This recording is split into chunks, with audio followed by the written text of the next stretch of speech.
Hey, Bobcat Nation, Al Weston here once again for another Bobcat Coach's Corner. Going to talk some softball with head coach Jamie Grodecki. Thanks for being with us, Jamie. Thanks for having me. As I stumble across your name there. Let's talk a little softball from the weekend. Great weekend, good start for us, 4-0 for the first time since 2007. And it was some good competition came in here for the Bobcat Blast. We started things at home, took 2 from Lincoln Memorial and then 2 more from Queens. How'd you do it, Coach? Well, it wasn't easy if you were there watching. Couple we had extra 2 inning ball extra games, inning yeah. ball games, so a little stressful for me. I don't know, the girls seemed to be okay. But they were team wins, and that was something I told the girls at the end of the weekend is just get used to that because it's going to take all of us, and we're a very talented team. We've got some young kids that came in and contributed. All of our returners did great as well, but it's going to take all of us, and I think they're used to that because they're a good team. We have good chemistry, and everybody can play well together. So it took everybody, and I think that's a good sign for us. We have some depth. It looks like the depth, particularly there on the offensive side, you got a lot of offensive production from a lot of different players this weekend, and it didn't seem like anybody really let you down at the plate, scored a bunch of runs. Some of the leaders for you, of course, Kristen Humphreys had a home run, and Natalie Bellantoni, I know she hit over 500 for the weekend. So where do you think that offense is going to continue to come from? Is that going to be a strong point for you as the year goes through? I think so. I think that's something, that we've just kind of been putting the pieces together since I've been here and kind of filling in our slots. And I feel like that's something about when I say it's a team. We're pretty well-rounded. Defensively, we're pretty solid, and offensively, we're pretty solid. I'm sure there'll be days things will be up and down, but that's the best thing about the depth is I think that's going to help fill those gaps when maybe one day somebody's off, somebody else will be on. So that's why I'm hopeful for the season. Now, Danny Gallucci, of course, hit a home run for you as well this week. I think she drove in somewhere around 7 runs, something like that. Had a great start this weekend, and we missed Danny a lot last year with various injuries and things. What does it mean to have, you know her a bit better than some of her teammates even. You had her coach down there at St. Petersburg as well. What type of player is Danny, and seems like she's going to be an offensive threat for us this year? Yeah, she is, and she's going to pitch some for us too. Yeah, she's healthy as she can be. I'd say for my seniors, they're all a little old getting, but they know their bodies, so we're able to push them to their limits. But yeah, Danny's doing well, and if we can keep her healthy, she should be a big asset for us this year. Now, Natalie Bellantoni, another junior college transfer for you in her second year, staring down the barrel of her last few softball games here this season. And she seems to be, I think, probably the best defensive shortstop in the league. To add in a little bit of offense with that defense, because she hit a little bit lower in the lineup last year, are you going to count on some more offense from Natalie this season, do you think? I've from the beginning told her, you play shortstop, I don't care what you do. So everything else is a bonus. But, I mean, she can hit. She is a good hitter. But defensively, she never questions herself. There's no doubt. She's so solid. And I think offensively that's, sometimes it's easier to get a little more in your head when you're hitting.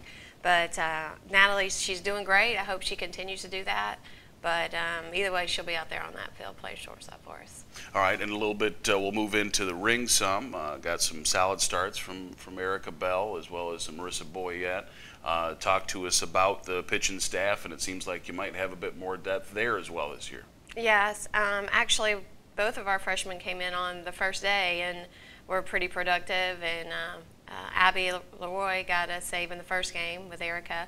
And then Marissa threw a full 7 in the second game, which it's always nice when a pitcher can throw 7 innings for you. So, and then Abby and Marissa took the mound for us on Sunday and threw complete games. So, I feel like we're going to have a good well-rounded staff, with Danny and Erica, and then our 2 freshmen. So looking at the weekend, really just some good pitching and some timely hitting in certain spots, pulled out some solid ball games for you. It looks like with Boyette, that first inning jitters get past those, and she was lights out the rest of the way. I think overall a 4-something ERA, but if you take out that first inning, she's somewhere down around a 1-something. So I mean, is that part of the freshman, just getting acclimated to being able to play at a different level? Actually, I think that's part of Georgia College softball. Oh, okay. We tend to start a little slower and then excel towards the end. And of course, we've been discussing that and working on it. And I mean, I do feel like that's going to continue to improve. But yes, it was the theme for this weekend. And but you know, better early than late, and it could be a lot of things. So you know. But I'm hopeful, and I think we'll be fine. And the best thing, like you said, is when we had adversity, we were able to overcome it instead of backing down from it. And I guess that's better than the flip-flop where, Yep. you know, you start well and then end poorly, Yep. because that's how you lose ball games. You I got guess, it. right? Heading into the weekend, big weekend for you. Going to go down to Eckerd and play in a tournament down there. I think it's somewhere around 8 games in 3 days, something like that. Some of the competition down there, you're looking at, you know, Barry University and some of the teams that are nationally ranked. I mean, this is a real solid tournament for you, Coach. Did you go to this one last year as well? We did. Okay, and I know to come out of there with some W's, they're going to be, you know, pretty valuable ones, won't they? Well, we'll have to earn them, of course. But I think the best thing about this tournament is it gets us ready for conference play for us. Sure. And that's why I like to go down there. So it is going to be tough competition, and they should challenge us. And, you know, if we come out on top, then, you know, maybe we're ready. If not, we got stuff to work on. But either way, it's a good tournament for us to go to kind of really explore where we're at and get ready for conference play. Any particular games or opponents that you got your finger on as, you know, hey, if we beat these guys, then, you know, maybe we're a little bit further ahead than we thought we were? No, I don't usually do that. We go one step at a time and one game at a time. And that's some good coach speak right there. there. You Nicely go. done. I don't know if it's the truth, but well, it's good to put it out there Yeah, like it is. yeah. I like it. I like it. Well, let's see how the Bobcats do this weekend in a tough Eckerd tournament. We're going to have some live stats links available, and I know through some of the other the visiting sports information directors down there doing some of the statting for us. So be looking for those links at gcbobcats.com, and hopefully we can continue this roll going. Take it from 4-0 to 5-0 and on down the line, right, Coach? I hope so. I think that's the plan. You're going to stay undefeated, right? You That's got the goal? it. Okay. Yep. We're going to go for undefeated. First, it starts with this weekend. Stay tuned to gcbobcats.com for Coach Grodecki, Al Weston for the Bobcat Coach's Corner.